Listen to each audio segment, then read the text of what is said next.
Hello guys, welcome to Silent Verdict X Recorder Behind Evidence, where we bring you most silent case, courtroom and real-life cases around the world. PLS, if you renew, kindly turn on the notification button so that you don't miss any of documentaries, and help to subscribe, like, and share for more. What we have to publish is all about the Judge Michelle Cisco sentences. Ronnie Oneal. Here we go. Inside a Florida courtroom, Judge Michelle Cisco delivered one of the most powerful statements ever heard in a sentencing hearing. Ronnie Oneal III had just been convicted of the brutal murders of his girlfriend, Kenya Barron, and his 9-year-old daughter, Ron Nevaeh, as well as the attempted murder of his 8-year-old son. The case was horrifying not only because of the brutality of the crimes, but also because Oneal represented himself in court, forcing his own son to take the stand against him. When it came time for sentencing, Judge Cisco asked Oneal to stand and face her. She looked directly at him and said, "In 19 years on this job, I've seen human beings killed at the hands of others in every way imaginable. This is the worst case I've ever seen as far as the facts go." Ronnie Oneal was sentenced to life in prison without parole, ensuring justice for his victims. Here are the courtroom scenario. I am not sorry for something I didn't do, and I am not sorry for the things I did do. Mr. Oneal, All right. Listen, stop. All right. Listen to me. I'm not You're not going to raise your voice again. I'm not going to raise my voice again. I'm not. I will have you removed from this courtroom. I can sentence you without you being present. Yes, ma'am. You don't conduct I yourself. understand, Your Honor. Thank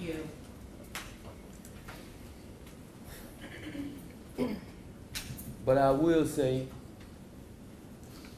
I'm sorry for your loss. 19 years I've been at this job. I've seen human beings killed at the hands of others in every way imaginable. You name it, I've seen it. Shootings, stabbings, drownings, suffocatings, blown apart by cars, some DUI manslaughter cases, horrible things. This is the worst case I have ever seen as far as the facts go.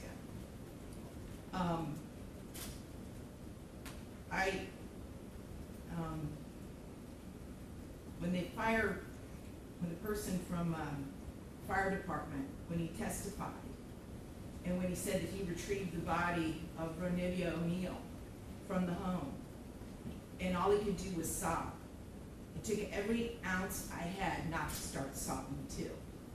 Because there is no way any person with any feeling could have witnessed or seen the photos of what occurred that night and not be haunted for the rest of your life. I know I will be. For the rest of my life, I'll be haunted by what I saw as far as the evidence and just the abject cruelty of it all. The abject cruelty. And I was aware, because I reviewed a lot of the discovery ahead of time, as you well know, did a lot of in-camera inspection of a lot of documents.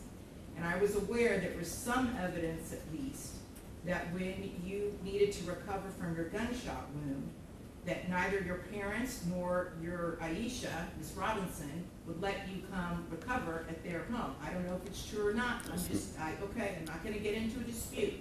I'm just mentioning there was some evidence referencing that in the records. And all I could think about, because I knew that Miss Barron was not with you romantically at the time. And I knew that she just out of the goodness of her heart let you come stay with her.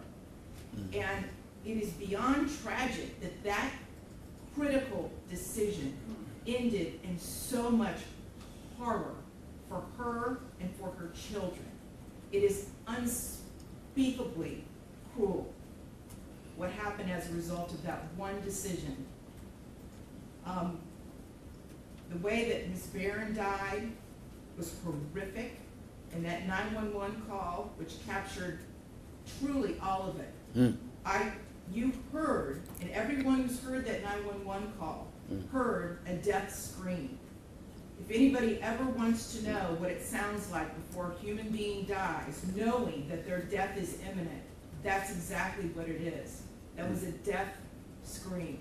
We're going to see if it's true. But What happened to little Ronivia and to little Ronnie, but I'm going to focus on Ronivia because she was special.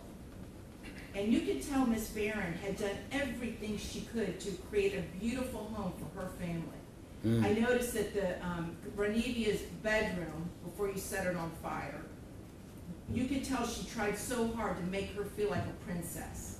Kenyatta did everything she could. And I noticed too in the kitchen, on the refrigerator, she put up magnets that said faith, love, family, hope. And then you know what else happened to that refrigerator during that night? It got splattered with blood all over it due to what happened. Little Ronivia, she couldn't scream, she couldn't run away, and she witnessed what you did to her mother as far as shooting her mother in the arm with the gunshot. She knew.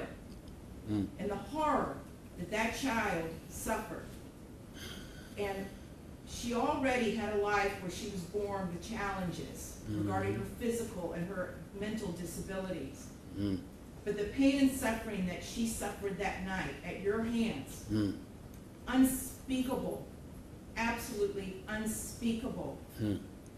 And at the moment, that first time you struck her with that hatchet, and little Ronnie testified that all he could see was tears coming out of his sister's face. At that moment, that child knew. She knew she was being betrayed in the cruelest, most tragic and sorrowful way that a child could ever be betrayed. She was being betrayed by her parent, the one person that should be there to protect their children and love them and keep them from harm. And that was the last thing that child felt before she passed on from this earth, was your utter, cruel betrayal to her. And I read somewhere, and I don't know if it's true or not, I have no idea, but I read somewhere that souls pick their lives, and that they know exactly how difficult their lives are going to be before they enter into this world. And I don't know if that's true or not, but if it is, Ronnie Oneal is one of the bravest souls I have ever come across in my 54 years on this planet. One of the bravest ever, ever, because she suffered so traumatically. Please, if you find the story impactful as we did PLS, subscribe to our channel so you don't miss any of our future documentaries so that we can assimilate. So leave YA thoughts in the comment below. We want to hear YA perspective on the case and issues that raises together. Thanks for watching, guys.